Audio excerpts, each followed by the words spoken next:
ఎన్నికల తేదీ కొంచెం ముందుకు వెళ్ళడం, మే నెలకు వెళ్ళడం ఒక రకంగా ఈసీ తీసుకున్న నిర్ణయం. ఓకే, దాన్ని ఎవరు వ్యతిరేకించలేరు. కానీ పార్టీలకు కలిసి వచ్చే అంశమేనా? ఇప్పుడు ప్రధానంగా తెలుగుదేశం పార్టీ కాస్తంత రిలీఫ్ అవుతుందా దానివల్ల?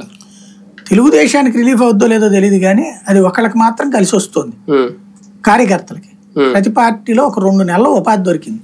ఇవాళ మీకు రైతులకి పని చేయడానికి మనుషులు దొరకట్లా, భవన నిర్మాణ కార్మికులకి కూలీలు దొరకట్లా, అట్లాగే పని మనుషులు రావట్లేదు.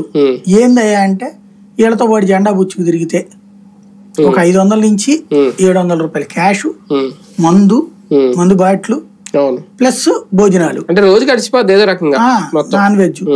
ఇది ఇప్పుడు ప్రారంభ దశలో ఉంది. ఇక రోజు పోయే కొద్దీ ఇంకా పీక్ స్టేజ్కి వెళ్తుంది.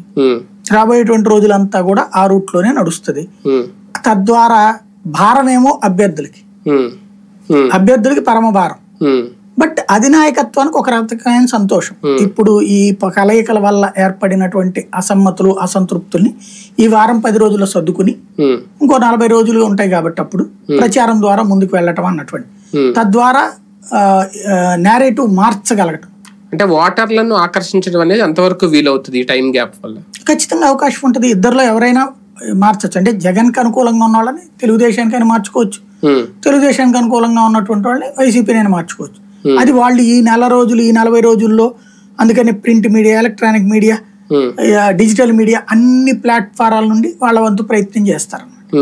అధికార పక్షాన్ని వీక్ చేయడానికి ఓకే, ఇక్కడ ఎన్నికల సంఘం అయితే ముందే చెప్పింది, ఎన్నికల నియమావళి నిబంధన గనక ఎవరైనా ఉల్లంఘిస్తే ఖచ్చితంగా చర్యలు ఉంటాయని.